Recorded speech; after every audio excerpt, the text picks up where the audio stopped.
Bonjour à tous les passionnés de cinéma, je suis enchantée de vous retrouver sur ma chaîne CinéVibe, où je partage avec vous les dernières actualités sur les films à venir et ceux déjà sortis.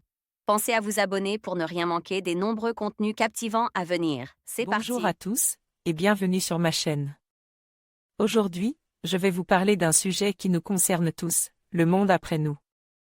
Dans cette vidéo, nous allons explorer les conséquences de nos actions sur la planète et imaginer comment la Terre pourrait évoluer sans notre présence. Nous aborderons des thèmes comme l'environnement, la biodiversité et les changements climatiques, tout en réfléchissant à ce que cela signifie pour les générations futures. Restez avec moi pour découvrir ensemble ce que pourrait être notre héritage et comment nous pouvons agir dès maintenant pour un avenir meilleur. Tandem, date de sortie, 20 avril 2022, durée, 1h25 à participe, Berlin 2021, Champs-Élysées Film Festival 2021, une digne évocation de la précarité. Jeune écrivain, Labidi, partage un appartement avec son ami Alexei, dans lequel ils alternent pour l'utilisation du lit. Lors d'une visite dans le bar que tiennent ses parents, à Lyon, il aborde une cliente, Elisa, située en terrasse, lui inscrivant son numéro de téléphone sur une cigarette. Mais alors qu'il est en manque d'inspiration et d'argent, il se met à rêver de leur installation ensemble, allant jusqu'à choisir un appartement, hors de leurs moyens. Les Idiots, 21 juin, cinéma. Louda Ben Salakazana, ancien étudiant de Sciences Po, nous plonge pour son premier long métrage dans le quotidien d'un jeune Parisien, à qui l'avenir semble sourire, le projetant initialement dans le monde de l'édition littéraire, alors qu'il décrochait une avance sur la base d'un premier jet prometteur abordant la guerre d'Algérie. Plutôt à l'aise, gentiment maladroit, le personnage de Labidi, interprète par Aurélien Gabrielli, en équilibre, quand je ne dors pas, nous fait croire d'emblée à son emballement amoureux pour l'étudiante Élise, interprétée par Louise Chevillotte, l'amant d'un jour, synonyme.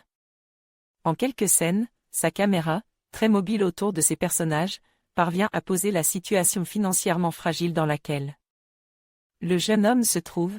Un petit vol permet d'agrémenter le repas de gnocchi passablement rate, son pote débarque à l'improviste.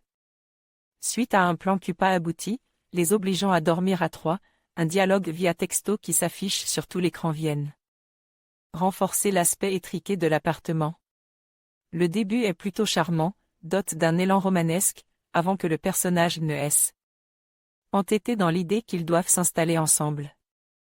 Et c'est au travers de cette seconde partie, démarrant comme une course au petit boulot, de ceux qu'on cache aux connaissances d'un milieu différent, comme livreur express ou vendeur de lunettes convertis au management dernier modèle, que se dessinent les contours d'une véritable précarité, qui va se heurter au rêve d'un nouvel appartement. Refusant cependant de verser dans l'accumulation de galères, Louda Ben Salakazana a évité la descente aux enfers façon frère d'Ardenne. Préférant donner à son personnage un courage suicidaire qui tantôt effraie tantôt amuse.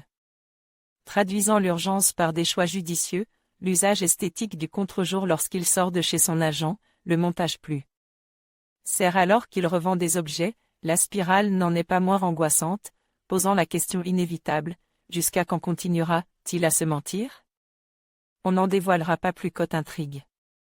Mais il faut bien avouer que l'aspect à la fois positif et mélancolique de cette première œuvre, séduit, notre personnage attachant. Et moment de véritable émotion. Une belle évocation de la précarité, affirmant autant de dignité que de volonté, au travers d'un personnage de passe par sa générosité et son désir, fort bien écrit. Olivier Bachelard envoyait un message au rédacteur. En conclusion, le monde après nous nous invite à réfléchir sur l'héritage que nous laissons derrière nous et sur les choix que nous faisons aujourd'hui. Il est essentiel de prendre conscience de notre impact sur l'environnement, la société et les générations futures.